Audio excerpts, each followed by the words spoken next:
Hello everyone, সেদিন বানিয়েছিলাম ডিমের চপ বাড়িতেই, খুব সহজে, খেতেও খুব ভালো হয়েছিল।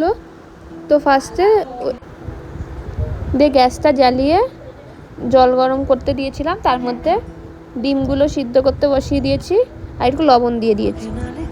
আর একটা মিক্সিং জারে আমি প্রথমে পেঁয়াজটাকে বেটে নিয়েছি আর আদা রসুন লঙ্কা সব একটাকে পেস্ট করে নিয়েছি। যা আদা করে পেস্ট করে রেখে ডিমগুলো ততক্ষণে সেদ্ধ হয়ে গেছে, তো ঠান্ডা জলে দিয়ে দিলাম, তাহলে ডিমের খোসাটা ছাড়াতে খুব সুবিধা হয়। তারপর একটা কড়াইয়ে সরষের তেল দিয়ে তেলটা গরম হলে পেঁয়াজ বাটাটা দিয়ে দিচ্ছি,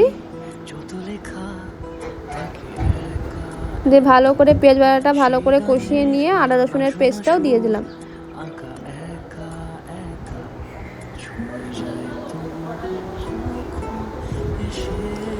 দিয়ে দেখো জলটা যতক্ষণ শুকিয়ে গেছে, যখন তেলটা আস্তে ছাড়া শুরু করে ততক্ষণ আমি মশলাগুলো দিয়ে দিব।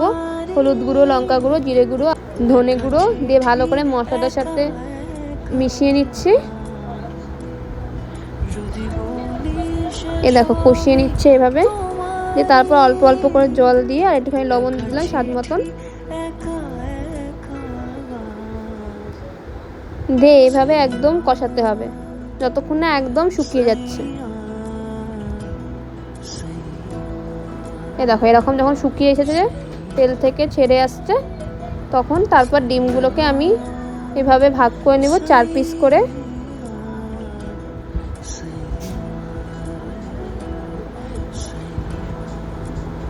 একটা ডিমের 4টে করে ভাগ করব।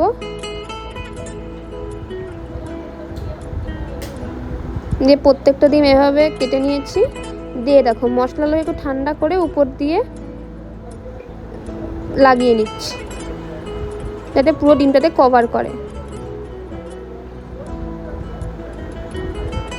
এইভাবে প্রত্যেকটাতেই লাগিয়ে নিব একে একে।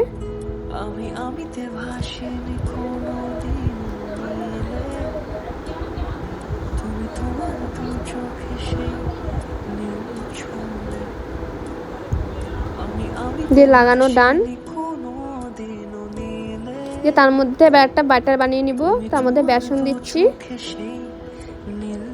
দিয়ে দেবো একটুখানি কর্নফ্লাওয়ার, একটু বেকিং পাউডার, লবণ, লঙ্কার গুঁড়ো আর একটুখানি হলুদ আর জল। অল্প অল্প করে জল দিচ্ছি যাতে ব্যাটারটা ভালো করে মিক্স করতে সুবিধা হয়। এমনভাবে মিক্স যাতে কোনো লাম্পস না থাকে মাছ ভিতরে। এটা কনসিস্টেন্সিটা এরকম হবে, খুব একটা পাতলাও না আর খুব ঘনও না। যে কড়াইয়ে তেল দিয়ে দিলাম, সাদা তেল। তেলটা গরম হলে দেখো বেসনটা দেখে চেক করে নিলাম, দিয়ে একে একে এরকম করে ডুবিয়ে ডুবিয়ে প্রত্যেকটা ডিমের পকোড়া এভাবে ভেজে নিচ্ছি।